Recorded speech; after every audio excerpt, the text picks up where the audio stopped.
नमस्कार, सुहानीज किचनमध्ये आपले स्वागत आहे.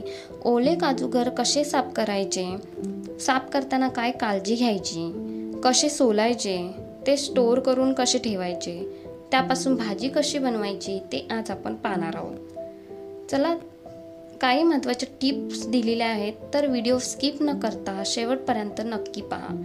चला तर लगेचच रेसिपीला सुरुवात करूया. इथे ओले काजू गावावरून मला आलेले आहेत. आता काजू सोलण्या अगोदर सर्वात प्रथम आपल्याला एक विली घ्यायची आहे आणि हातामध्ये ग्लोव्ज घालून घ्यायचे आहेत. इथे मी ग्लोव्ज घालून घेतलेले आहेत. जर तुमच्याकडे ग्लोव्ज नसतील तर पिशवी घालू शकता. आणि एक टिप म्हणजे हाताला खोबरेल तेल लावून घ्यायचं आहे आणि खोबरेल तेल लावल्यानंतरच आपल्याला काजू कापून घ्यायचे आहेत. खोबरेल तेल यासाठी लावायचं आहे कारण काजूला चीक खूप असतो आणि त्याने आपल्या हातांना जखमा होतात. त्यामुळे इथे खोबरेल तेल लावायचं आहे आणि सर्व काजूगर अशा पद्धतीने कापून घ्यायचे आहेत. इथे काजूगर कापून झाल्याच्या नंतर मी लगेचच इथे सोलून घेणार आहे आणि त्यावरची जी साल आहे ती मी इथे काढून घेतलेली नाही आहे, कारण हे मी स्टोर करून ठेवणार आहे अर्धे आणि अर्ध्याची भाजी करून घेणार आहे. तर अशा पद्धतीने आपल्याला हे सर्व काढून घ्यायचे आहेत. इथे मी सर्व काढून घेतलेले आहेत आणि एका प्लॅस्टिकच्या डब्यामध्ये हे भरून ठेवलेले आहेत. आता यातले मी हे असेच आपल्याला महिनाभर फ्रीजमध्ये ठेवायचे आहेत. यातले मी थोडेसे काजूचे गर एका बाउलमध्ये काढून घेतलेले आहेत, कारण मला इथे भाजी बनवायची आहे. बटाटा आणि काजूची भाजी इथे बनवणार आहे.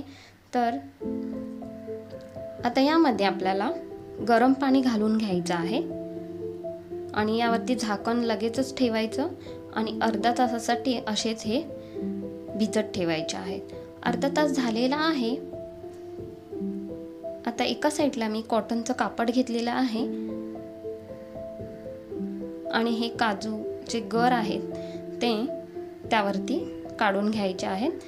इथे मी एक झारा घेतलेला आहे आणि झाऱ्याच्या साहाय्याने हे काढून घ्यायचे, कारण त्यांना चीक असतो, त्यामुळे इथे झाराच आपल्याला वापरायचा आहे. आणि जे राहिलेले आहेत ते असे झाकण मारून ठेवायचे आणि त्या कॉटनच्या कापडाने थोडंसं वरून असं पुसून घ्यायचं आहे, म्हणजे हाताला आपल्या चीकसुद्धा लागत नाही. आणि गरम पाण्यातच घालायचे आहेत, म्हणजे चीक हा व्यवस्थित निघून जातो आणि सालसुद्धा व्यवस्थित अशी निघत आहे. इथे पाहताय तुम्ही, अशा पद्धतीने सर्व साली मी काढून घेते. इथे काजूचे गर घेतलेले आहेत. 2 बटाटा घेतलेला आहेत, त्याच्या साली नाही काढायच्या. गोडा मसाला 2 चम्मच, टोमॅटो 1, कांदा 1 आणि कढीपत्ता. एका साईडला कढई गरम करायला ठेवलेली आहे, त्यामध्ये 2 ते 3 चम्मच तेल घालून घ्यायचं. 1 चम्मच जिरे छान असे फुलले की कढीपत्ता घालून घ्यायचा आहे. 4 ते 5 पाने. कांदा बारीक कट केलेला घालून घ्यायचा 1, व्यवस्थित परतून घ्यायचा तेलामध्ये. 1 टोमॅटो, तो सुद्धा व्यवस्थित असा परतून घ्यायचा आहे तेलामध्ये. यामध्ये आपल्याला आता मसाले घालून घ्यायचे आहेत. त्यामध्ये 1 चम्मच हळद, 2 चम्मच तिखट, 1 चम्मच बेडगी मिरचीची पावडर. व्यवस्थित तेलामध्ये हे मसाले मिक्स करून घ्यायचे. आता यामध्ये आपल्याला गोडा मसाला घालून घ्यायचा आहे. गोडा मसाल्याची लिंक मी डिस्क्रिप्शन बॉक्समध्ये दिलेली आहे, तर तुम्ही ते पाहू शकता.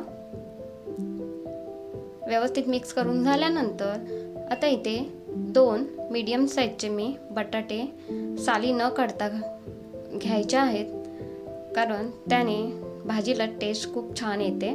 आणि इथे काजू घालून घ्यायचे आणि व्यवस्थित मिक्स झाल्याच्या नंतर झाकण मारून ठेवायचं आहे आपल्याला 2 ते 3 मिनिटासाठी. 2 ते 3 मिनिटं झालेली आहेत. व्यवस्थित परतला मिक्स करून घ्यायचं आहे. एका साईडला पाणी गरम करून घेतलेलं आहे आणि आपल्याला भाजीमध्ये गरमच पाणी घालायचं आहे, म्हणजे भाजी आपली लवकर शिजते आणि कलरसुद्धा खूप छान येतो. व्यवस्थित मिक्स करून झाल्यानंतर चवीनुसार मीठ घालून घ्यायचं आहे. मिक्स करून घ्यायचं परतला. आता आपल्या भाजीला छान अशी उकळी काढून घ्यायची आहे. झाकण न ठेवता इथे 5 मिनिटासाठी उकळी काढून घेते मी. आता इथे 5 मिनिटं झालेले आहेत. गॅसचा फ्लेम लो करायचा आणि झाकण मारून 5 मिनिटासाठी ठेवलेलं होतं.